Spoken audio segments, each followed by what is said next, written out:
Alright, so today we're going to be looking at how do plants reproduce. And this is going to be broken up into two different parts. So when we are done, make sure that you are keeping your notes in your book.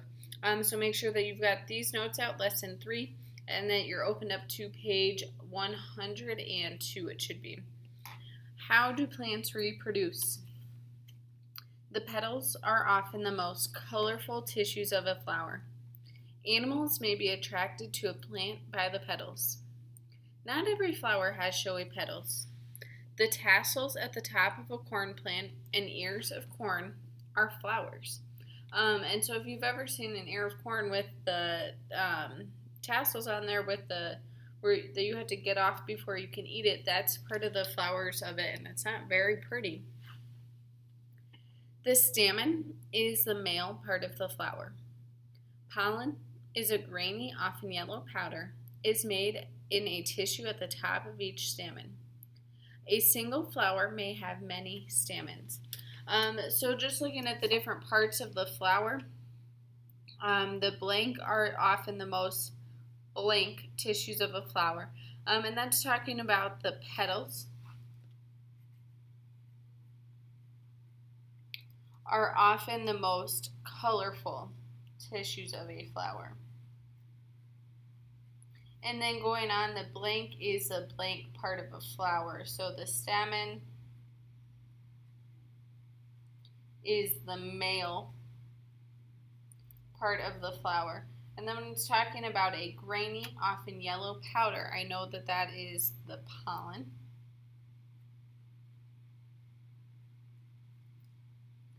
Is made in a blank at the top of each blank. Is made in a tissue at the top of each stamen. The pistil is the female part of the flower, and we can put that right away in our notes. These two are going to be important parts of the flower.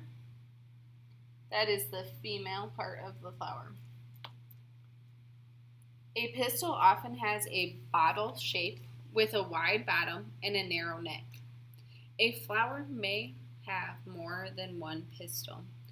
So there can be multiple stamen and pistils in a flower. Not all flowers have both stamens and pistils. Flowers with only one of these parts are called imperfect flowers. Some maple trees have imperfect flowers. Flowers with both parts are called perfect flowers. The passion flower shown here is a perfect flower. So you can look in the different parts of this plant. It's just looking from it from sideways. So you can look at the egg cells are found in the bottom of the pistil. So looking at that bottle shape, the petals, the tissue at the top of each stamen are called anthers.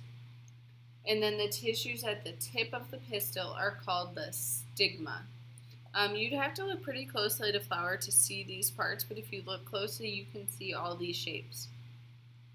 And then the small modified leaves are called sepals.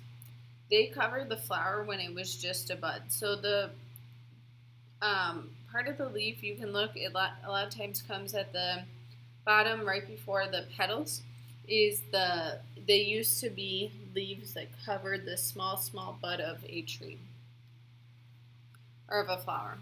Alright, composite flowers. With those yellow petals fanning out, it's easy to see how the sunflower got its name, isn't it? Sunflowers are in the family of composite flowers.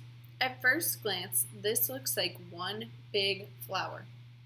If you take a look, the sunflower is actually made up of hundreds of tiny flowers. And you can look at the parts of the flower over on the right side in that blue section to look at the different parts of a sunflower. We're going to move on to passing information. So in your notes, there wasn't anything to write for the composite flower, but as we work on to passing information will complete our notes.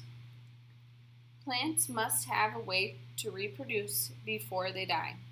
If a species did not reproduce, it would become extinct.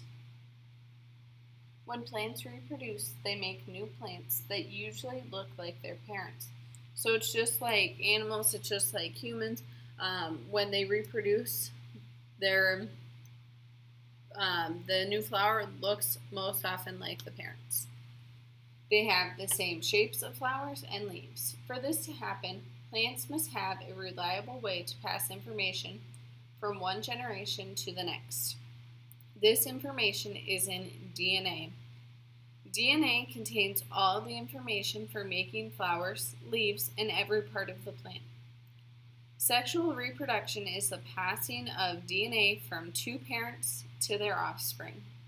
In plants, flowers are the organs where sexual reproduction takes place. So the first thing that we know is that DNA contains all the information needed for making flowers, leaves, and every part of a plant. Sexual reproduction is the passing of DNA from two parents to their offspring. So this has to come from two different parents to their offspring. Going to the next page about pollination. Moving pollen from the stamen to the pistil is called pollination.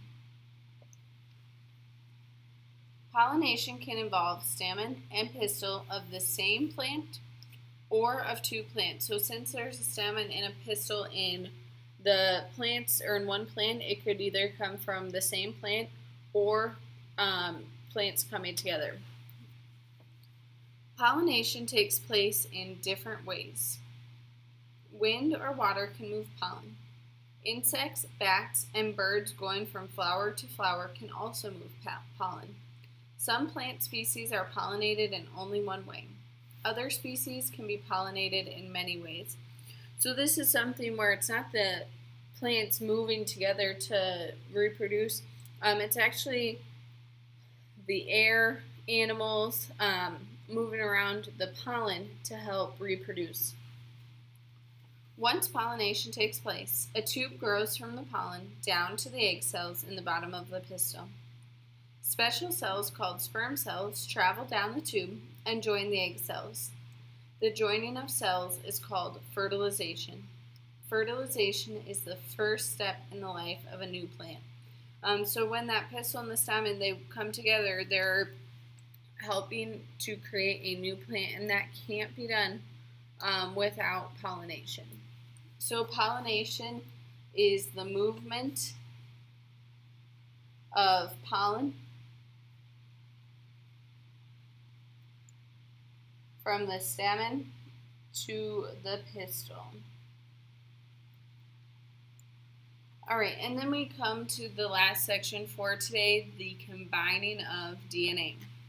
The DNA of egg and sperm is a little unusual compared to other plant cells. Each egg or sperm has only half the amount of DNA found in other cells. When an egg and sperm join, they make one whole set of DNA.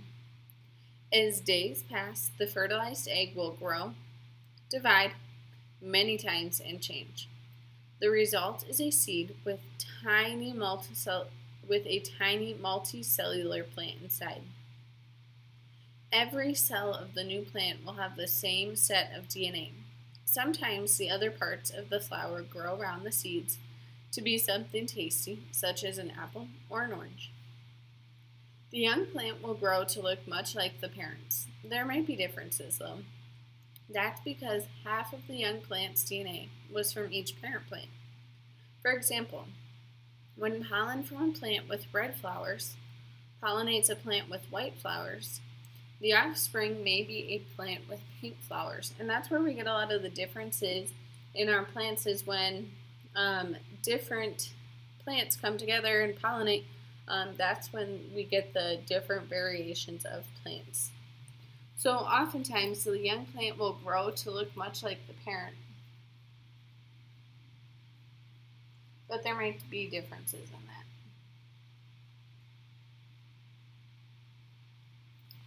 that. So you can go ahead and read through this different page. It just helps with pictures, kind of explain pollination of a plant. Once you are done looking through there, you can go ahead and put your notes in your book and save that until we work on it again tomorrow.